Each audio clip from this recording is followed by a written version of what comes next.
welcome to another edition of Lightest and Best, where we look at the lightest and best offerings from a variety of knife manufacturers. And today we're going to look at the Gerry McGinnis Pro Line Mini XO in carbon fiber. It's a wonderful knife. Gerry McGinnis is a knife maker from North Carolina. Gerry and his father do everything there in their own shop except the blade grinding. The XO Mini is a mid-tech knife. And there are a number of them that are made in carbon fiber. This is an example of them. The majority are made in titanium. The carbon fiber is 0.6 ounces lighter than the full titanium model. Gerry also is an OEM manufacturer for Tashi Baruch's mid-tech knife, the Rowdy. The specifications on the knife include a blade length of 3.1 inches. The handle is 4.2 inches.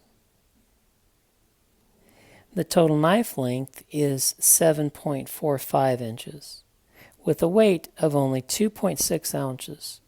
There is a carbon fiber version with 5 holes, and it weighs only 2.6 ounces. The blade is made of CPM 154 steel. It's a stone-washed blade with a high flat ground.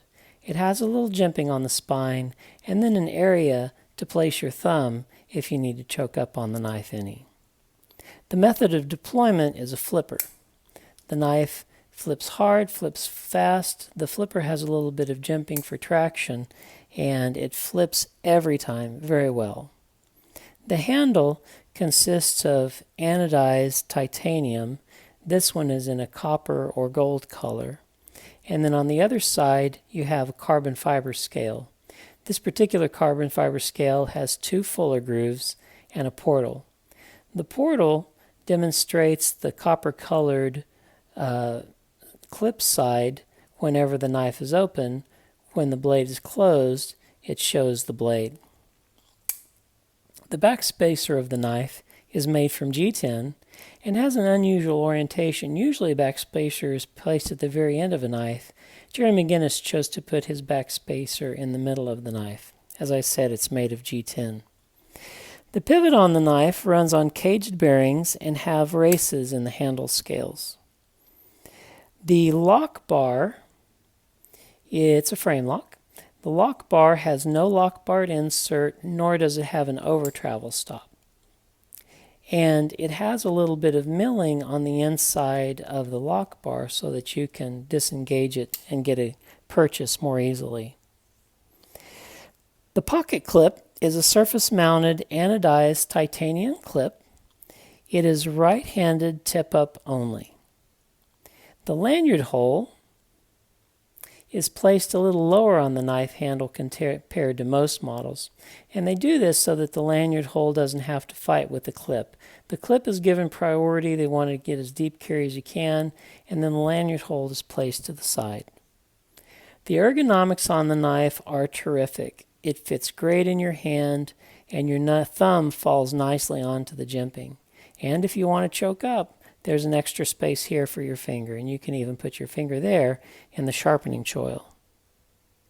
The action of the knife is nothing short of world class. Gerry McGinnis has a very smooth knife, and it closes just with a little shake shut. Gerry McGinnis, in his promotion of the knife in various retailers, has a statement which I appreciate, and I'm going to read it to you. He says, "The only thing you need to do to your knife upon delivery is clip it to your pocket and carry it. The pivot needs no adjustment. I spend a lot of time tuning each knife, and adjusting it won't make anything magical happen. If the stop pin track gets dirty, blow the knife out with compressed air. If you must take it all the way apart, the clip side screw, this side,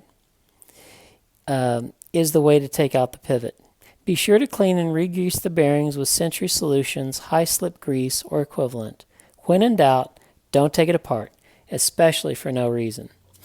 And you get the idea that he gets very frustrated because he's a master knife maker and tunes these to perfection before they leave his shop, and people think they're going to take them apart so that they can get them flipping a little better, and it's not based in reality. I like doing that better than the way some manufacturers do, where they just say if you take the knife apart, you void the warranty. He gives you due warning, but lets you take it apart. So what do I think about the knife? I absolutely love it. Are there opportunities for improvement? Certainly. I would have had placed a lock bar insert with over travel stop. And I just want to point out there's absolutely no blade stick on that. He did a great job of carbidizing it and adjusting the blade tang and lock bar insert. But oftentimes carbides wear off with multiple flippings over the years, so you can change out the lock bar inserts whenever the carbidization runs out. It's a little more difficult. The other criticisms I have is that it is a little bit expensive. The titanium version as of June of 2017 runs about $550. At Blade Show they were selling them for $500. The carbon fiber is much more expensive. It is $775 as of June of 2017. This buys you a custom knife from many makers. Gerry McGinnis's customs go for well over $1,000, so to get his name on it, you have to pay a little bit more. I would say it's almost worth it, but it is a little hard to take. What do I like about it? The action is a world-class action. It is excellent. It flips out nicely and returns with a little shake. It is a wonderful action. And it's light. A 3.1-inch blade only weighing 2.6 ounces and 2.5 ounces if you get the more milled version of the carbon fiber is a very good blade-to-weight ratio. So, if you're looking for a well-made flipper with great action from a world-famous knife designer, then the McGinnis ProLine Mini EXO may be the knife for you. Thanks for watching, like and subscribe, and we'll see you on the next lightest and best knife video.